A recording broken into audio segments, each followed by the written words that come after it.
Welcome back to Vivid Noise, and for this episode I think I'm going to talk about a genre that has been gaining some serious traction in the last 5 to 10 years, apart from Souls-likes obviously, but this is definitely a close second, and that's roguelike games. As you can see here, I'm showing you Risk of Rain Returns, which is the remake of a game that is now 11 years old. I hate time. It's a really solid game.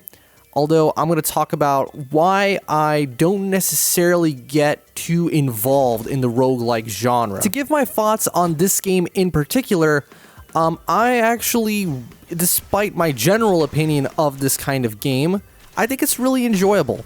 It addresses that part of the brain that's extremely carnal, primal, right? You see numbers flying off of enemies, you kill a bunch of stuff. It's got some really great sound design, and unsurprisingly, the music, I gotta say, the music is amazing. Like, it's really good. It walks that fine line between being, it has those poppy moments with like simple chord progressions, and then it can just throw you off and just be like, yep, this is neoclassical now. Oh, it's not neoclassical, but you get the idea. The presentation is excellent. The sprite work has seen a massive boost in quality. While I don't particularly harp on the graphical fidelity of a game too much, this is more to do with the presentation and aesthetics, and it plays a huge role in how satisfying the game is to play. The original game, I wouldn't say it looked bad necessarily, but I think it definitely benefits from that extra generation, if that makes sense. I mean, it feels like we went from, I guess it would be not even NES. I mean, the sprite work in the original was really simplistic. I'm talking like early Game Boy visuals. We've gone from that to something that looks a lot closer to, I don't know, I guess the Game Boy Advance. Really, it looks fantastic. I wouldn't say I'm the most qualified if I were to talk about the balancing items, the actual core mechanics. The gameplay is very satisfying on its own. The movement speed is just right, although it does get a little bit better when you pick up some extra speed power-ups, and it's fun when you can like double jump and stuff. Although if you can't tell by the footage, I'm using the damage buff that the remake adds. Essentially, you can customize exactly how much damage you deal and take. I haven't decreased the amount of damage I take. I think that would be overkill. In fact, as you can see when you get to the end of the video, you will see me die. I was originally planning on sort of intentionally killing myself just to make it a, normal sort of end to the video instead of just fading to black. But no, I genuinely died. So even when you give yourself a bit of an advantage, the game can still be quite punishing. But that's a good thing, obviously. With these kind of games, most of the enjoyment factor comes from overcoming impossible odds. Although, I'm about to get into exactly why I don't really find roguelikes too appealing and, more importantly, replayable. You see, as far as replayability goes and how long these kind of games maintain my interest, I'd put them on a similar level as, honestly, 80s and early 90s arcade titles.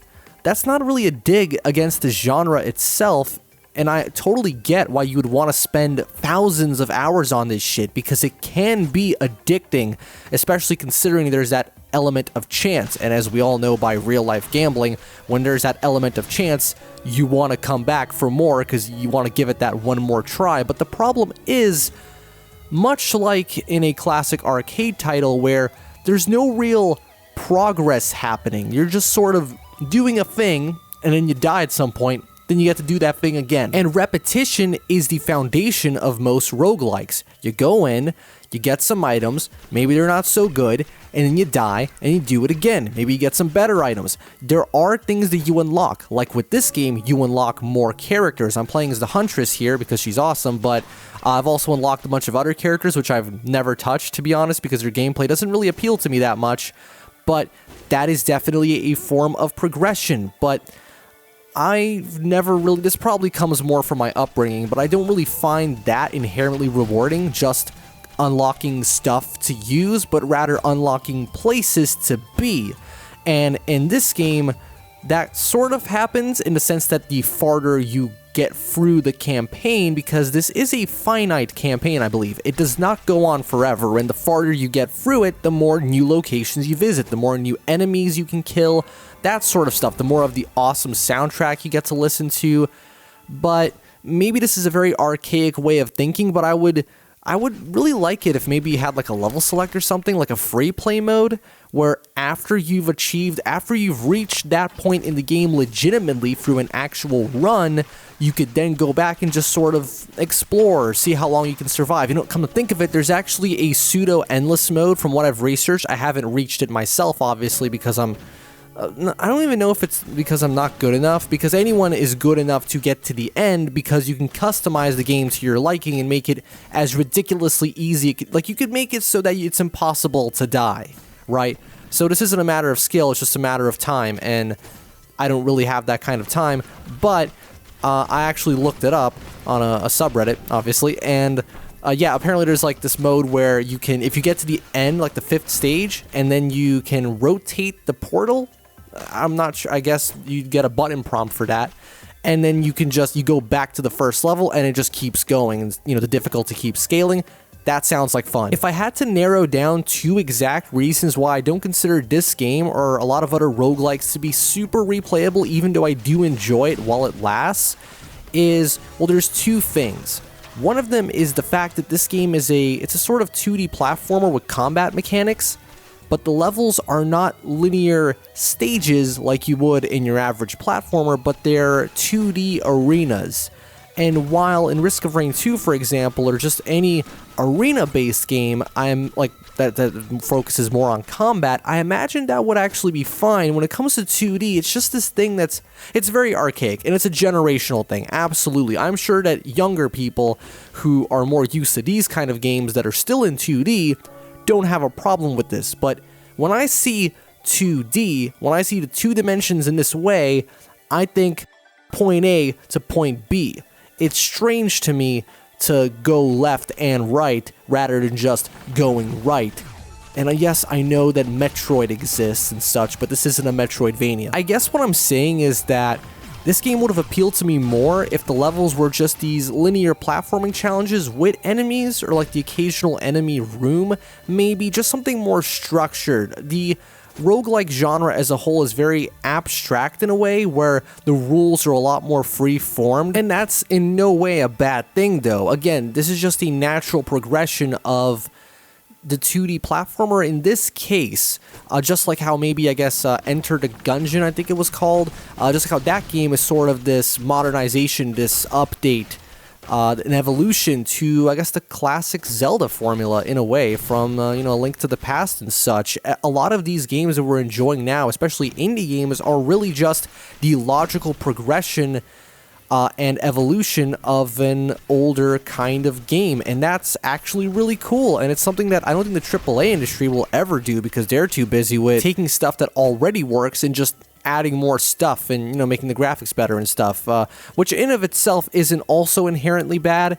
I just find that there's a lot of value in taking something that is established and, I guess, flipping it on its head, or just giving it some sort of just a single great new addition, which just changes the whole game. There's a lot more value to that than just, hey, let's add more side quests, I guess, more character options. That's cool too. There's definitely a place for AAA gaming.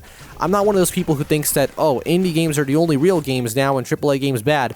No, there's a place for both kinds of games, especially in the world of technology. I mean, if it weren't for AAA gaming, we wouldn't have the kind of insane graphical horsepower we have now, because we wouldn't need it, really, other than for science and stuff. But those would just be, those would exist only for those kind of people. They wouldn't be available to the general public. My second point that I wanted to make before going off on another tangent was that random generation is, well, it's a pretty controversial factor here. It is a huge part of roguelikes as a whole. and I actually have nothing against it. Now, interestingly enough, what you're seeing right now, Risk of Rain Returns, doesn't use random generation in its levels. I can tell they are the same levels every single time. The order will sometimes be a little mixed up, and the enemy placement and items are random, but the actual levels themselves, they're constructed and they seem to be hand-built, and that's cool. But I don't necessarily have anything against random generation, period. I know that there's a ton of people who are totally against random generation, procedural generation, all that stuff in games in general, or especially now with AI generation, but, well, let me present you with a counter argument. If you're my generation, wow, I've said generation a lot, but yeah, if you were born around the same time I was, you probably have an absolutely gigantic soft spot for Minecraft. Well, guess what? That game exists. It is built upon random generation. It's not random in the same way that these kind of games are, but in the sense that the terrain is generated at random. Now, it has very strict patterns in the way that it generates the terrain, and because of that, a lot of it can feel kind of samey, especially in the newer versions, whereas older Minecraft terrain generation used to be a little bit more wild. But a game like Minecraft simply wouldn't be feasible if it had hand-built worlds. Maybe in some ways it could have been a little more detailed or polished, but imagine the amount of time they would have to spend. Like, let's say they had to make, just to keep the game from feeling, you know, totally boxed in, no pun intended, they would have to make at least 100 different variants of a massive world. That would just not happen. Like, no amount of streamlining to the process could make it feasible for a team, especially a team that at the time was fairly small. Mojang was not always the juggernaut that it is now. They were just a small indie studio run by, you know, Notch and whoever else. I think Jeb joined later. I'm not super sure about the history, but essentially they wouldn't have always had the resources they have now. And so generating the world using your CPU was really the only option, and that gave it its charm. You know, sometimes things can generate in a really weird sort of way, and it can make for memorable moments as well. And funnily enough, that is also one of the major points of interest for people when it comes to roguelikes that I've noticed. It's those unique scenarios that you wouldn't get in a scripted linear campaign. Things that can only happen when the stars align, when a bunch of random elements play together in a very specific way. You got just these items, you're facing this specific boss and this enemy or whatever in this location, and you get these awesome moments. And that seriously does have a lot of value to it. I also feel like I should address the element of random generation in games outside of roguelikes. When Dirt 4 came out in 2017, it was a little bit controversial among the rally people community. I wasn't really a huge part of it. I've never been a part of any serious racing game community, but you know this channel, I'm a pretty big fan of those kind of games anyway. Although it actually took me a very long amount of time to realize that that game uses random generation. That's right, the tracks in the game are completely randomly created. They're not like, let's say, with Dirt Rally where the tracks exist. They're just picked at random for the tournaments. I found that out by, you know, doing my own little tests with the game and watching a bunch of different YouTubers, and I realized, oh wait, it's random every time. But with Dirt 4, the actual tracks are built from pieces in real time. I believe that there are still some stages that are, you know, set in stone. Like, I'm sure that the tutorial stage is set in stone and some earlier game stuff, but the game does use a lot of, you know, random generation for the actual campaign. And there's also, they allow you to harness that technology for yourself using the My Track mode, I believe it was called, or Build a Track, or whatever it was called. Basically, you can sort of generate your own track, and that's really neat. And again, as I said, it was kind of controversial. A lot of people said that the generation was very repetitive, or that it just sort of made tracks that were uninteresting.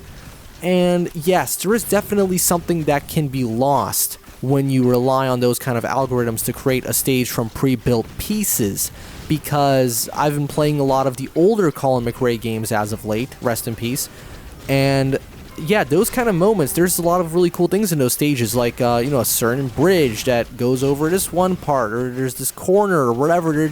There's these clearly hand-built moments on the tracks which give them their own identity and character, and you can memorize them, and it creates this familiarity, this comfort. When things are the way that they always are, when they are set in stone, you begin to develop a familiarity with them, and it feels good to know it. You get that sort of this psychological reward for being familiar, like with memorizing your favorite levels or locations in games or whatever it might be.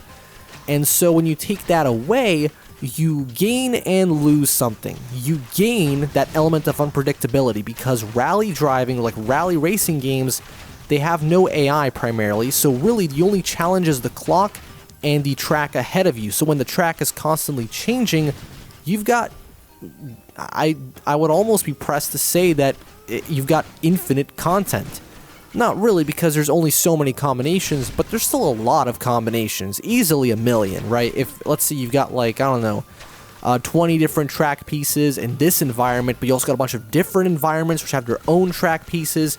Yeah, and when the game does a good job of sort of seamlessly fusing them together, it really can feel. Again, it took me a very long time to realize it was even doing that. I thought it was just doing that dirt rally thing where it was just picking existing stages at random.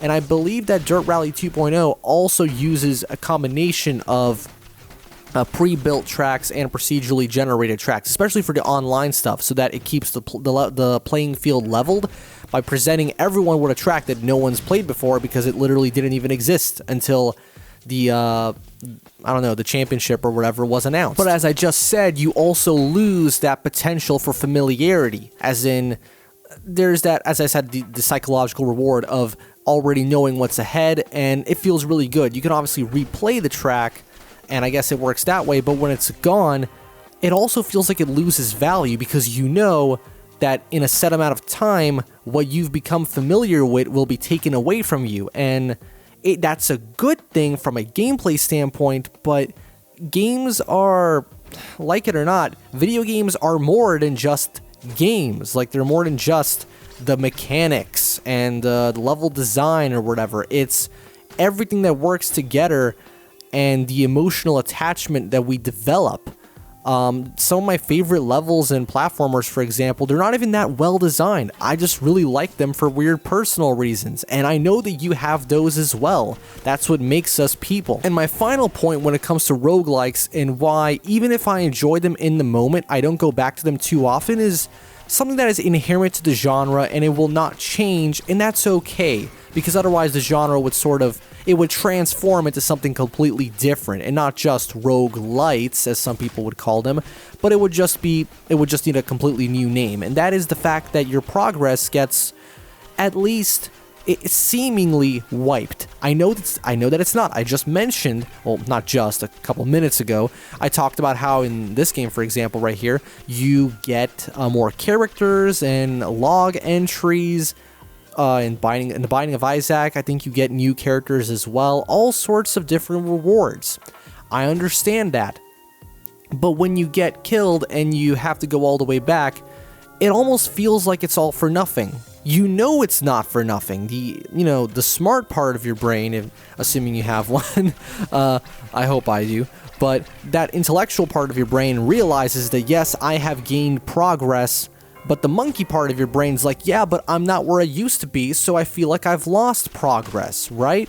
And so there's this constant dichotomy. Maybe not many people actually have this problem. I wouldn't be surprised if I'm, like, in a minority here, and seeing as how popular roguelikes are generally nowadays, I sort of get it. And really, the whole random aspect of them is what gives them their longevity and keeps people coming back. And imagine if, again, as I said, it would break the genre. Imagine if, like, I died right now in this stage, which I will die a little bit later, and then I just sort of revived. Well, one, that would be a prime opportunity for these kind of games to become absolutely garbage microtransaction dumps, which I'm sure there's plenty of those as well, the more free-to-play ones. But it would also make the game's shelf life ridiculously short, because what if you just beat it? The replay value and, well, for most people, that is, the replay value comes from trying to get a little bit farther, because the game is really difficult. Fortunately, this game lets you sort of alleviate that a little bit, for me at least, because I'm not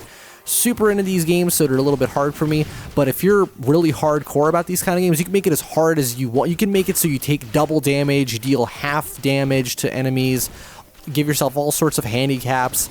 And that's really the fun for those kind of people, and seeing if you can get just a little bit farther, right? Every single time you make it like a minute or two more into the level, maybe you make it a whole level farther, right? Because this game, I think, only has 5 levels, which for any normal kind of 2D platformer would be nothing.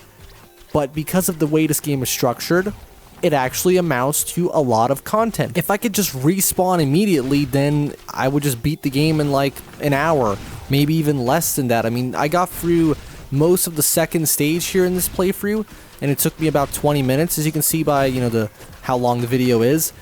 But sometimes I'll get to like the third stage and it'll take me about 40 or so minutes. Again, it depends on what difficulty I've got it set to, and just generally my play style, my approach for that particular run of the game. And speaking of runs, that is sort of the building block. That's what I've noticed. The building block of roguelikes is runs. It's funny how I'm sort of walking myself backwards into sort of appreciating these kind of games, because the interesting thing, I don't dislike them. I'm just not super big into playing them myself, but I think it is an incredible revolution of an established gameplay formula, taking something that's worked for decades, in this case being the 2D platformer, and giving it this sort of, this lease of life, this tiny element that changes everything about the way the game works. And I think it's genius. I actually have a ton of respect for indie developers who make these kind of games. Even if at times they can push what I would deem to be fun design, it's ultimately in the name of making something that feels larger than what it really is, larger than life. I throw that term around a lot because I feel like it's a great way to describe a piece of content that feels like so much more than what it actually is, which happens a lot with video games. Video games are great at it because they are a combination of every single form of art that we have established to be able to do as people. We got graphics, so that's visual art. We got music, so music. We got gameplay, so it's like the interactive sort of psychological part of it. Hold on, do I actually beat the boss? Oh, I do beat him, but then I died to something else, didn't I? Of course. Yeah. Well, that's fun. Anyway, yeah, what else do we combine? Narrative, literature, everything, and it creates just this massive sort of feel to whatever it is that you're playing. And yeah, and there you go. I'm dead now. I'm getting my stuff. As you can see, you do get stuff for completing this. It's just, it doesn't feel that. It's that part of my brain that's telling me that, okay, you did good, but you actually didn't do good. Despite my personal feelings towards this genre, I would still totally recommend this game. Go get it. It's on Steam. It's also on Switch. Runs great, on anything except for like your grandma's laptop or something. And I can confirm that because I have actually tried it on my grandma's laptop, and it does run okay if you play it in 640 by 480. So if you've got, Pentium from like over 10 years ago, then, it might still run. I hope you enjoyed this slightly shorter episode of Vivid Noise, and I'll see you at the next one.